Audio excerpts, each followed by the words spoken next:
এই বিয়ে হতে পারে না। এ বিয়ে হতে পারে না মানে তুমি কি পাত্রীপক্ষের কোনো আত্মীয় স্বজন নাকি? আমি পাত্রীপক্ষের কেউ, আমি নিজেই পাত্রী। আমি ফাহিমের প্রথম স্ত্রী। আমার কোলে যে বাচ্চাটা দেখছেন, এটা এই বংশের বাচ্চা। আমার আর ফাহিমের ছেলে। এ মেয়ে কি বলছে ভাই? বাবা বিশ্বাস করো, মেয়ে যা কিছু বলছে সব মিথ্যে কথা। আমার কাছে সব ধরনের প্রমাণ আছে। ভার্সিটিতে ফার্স্ট ইয়ারে তোমার সাথে আমার রিলেশন ছিল না? ছিল। তো তো মানে তোমার সাথে ব্রেকআপ হয়েছে আবার 2 বছর আগে, তাহলে বাচ্চা আসলো কোথা থেকে? এটাই তো ছিল তোমার চালাকি। আমার মতো একটা সরল মেয়েকে বোকানোর আগে মা বানিয়ে দিয়েছো। তোমার আর তোমার ছেলের ফয়সালা না হওয়া পর্যন্ত তুমি আমাদের এই বাড়িতেই থাকো। বৌমা, মা, ওকে গেস্ট করতে দেখিয়ে দাও। দেখ ফাহিম, সত্যি করে বল তোমার সাথে কিন্তু তার সাথে সম্পর্ক ছিল?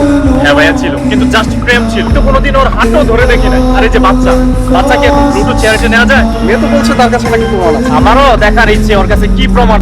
কালকেই প্রমাণ হয়ে যাবে তুই দোষী নাকি নির্দোষ। দাও এই বাচ্চা কার দেখো, কেউ জানুক আর না জানুক, আমি খুব ভালো করে জানি এই সন্তানের বাবা আমি না। কার না কার বাচ্চাই না আমার ঘাড়ে তুলে দেবে আর আমি সেটা মেনে নেব?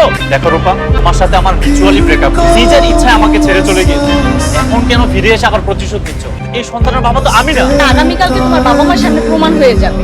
এই দেখো এই নাও, দেখো। রূপা, তোমাদের বিয়ের কাবিননামা। এখানেই তো ধোকাটা দিয়েছে মা। না রূপা, কাবিন নামা ছাড়া শুধুমাত্র কয়েকটা ছবি দিয়ে আমাদের বিয়ে হয়েছে এগুলো তো প্রমাণ করতে পারবে। আপনারা সবাই ছেলে ডিএনএ টেস্ট করাবো। এই, তুমি আমার রুমে কেন? কাজে আসছি। বাবু সেরেলাক শেষ হয়ে গেছে। যাও নিচে যে কিছু বেবি ফুড এনে দাও। যার বাচ্চা তাকে যে বলো। এটা পরশুদিন ডিএনএ টেস্টের রিপোর্ট আসলে বোঝা যাবে বাচ্চাটা কার। একটা বাচ্চা শিশুর প্রকৃত মানবিকতা দেখা তুমি কিছু বেবি ফুড এনেই দিতে পারো। ঠিক আছে, টাকা দাও। কে এসেছে বলো? এর সাথে ফাহিমের অনেকটাই মিল আছে। তার মানে ফাহিমের ছেলে ফারহান। বললে আমি এই সন্তানের বাবা না। আর আপনারা যদি বিচার না করেন তাহলে আমি আদালত পর্যন্ত যেতে পারবো। আমার সন্তানের অধিকার আমি আদায় করেই ছাড়বো। এখানে আসতে বলেছো কেন? একটা বিশাল ঝামেলায় ফেসে ভার্সিটি লাইফে মেয়ের সাথে 3 বছরের রিলেশন ছিল। হুট করে সে মেয়ে বাসায় এসে হাজির। ওকে ঘাট ধাক্কা দিয়ে বের করে দাও, তাহলেই তো ঝামেলা সলভ। তো সহজ না। ছেসরা তো খোঁজ খবর না নিয়ে এক বাচ্চার বাপকে বিয়ে করতে চলে আসে। বাচ্চার বাপ মানে উনি তো আপনার স্বামী হওয়ার আগে এক বাচ্চার বাপ হয়ে বসে আছে। বিশ্বাস করো, ওই বাচ্চা আমার। আপনি চাইলে ফাহিমকে বিয়ে করতে পারেন, তবে আপনি হবেন বাচ্চার সন্তান, বাবার সাথে বাচ্চা উঠবে। তুমি একটা চিটার, তুমি একটা বাচ্চা। তোমার সাথে আমার কোনো সম্পর্ক নেই। পরিবারের সাথে কোনো যোগাযোগ রাখার চেষ্টাই করবে না। আমার লাইফটা জাহান্নাম বানিয়ে দিয়ে এবার তুমি খুশি? কি করেছি আমি? এর সাথে সম্পর্ক গড়ে ওঠার আগে তুমি নষ্ট করে দিলে কেন? যেভাবে আমাদের সম্পর্কটা নষ্ট করে দিয়েছো আমিও সেটাই করছি। আচ্ছা, আমি তোমাকে ছেড়ে গিয়েছিলাম না তুমি আমাকে ছেড়ে গিয়েছিলে? তুমি আমাকে ছেড়ে যেতে বাধ্য করেছো।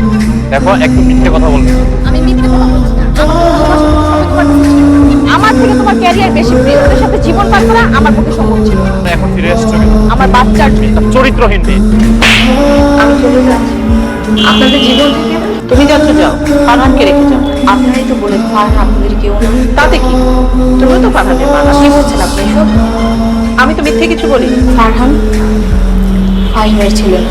দেখছো বাবা, দেখছো আমি বলেছিলাম না এই সন্তান আমার না? এখন বিশ্বাস হলো তো?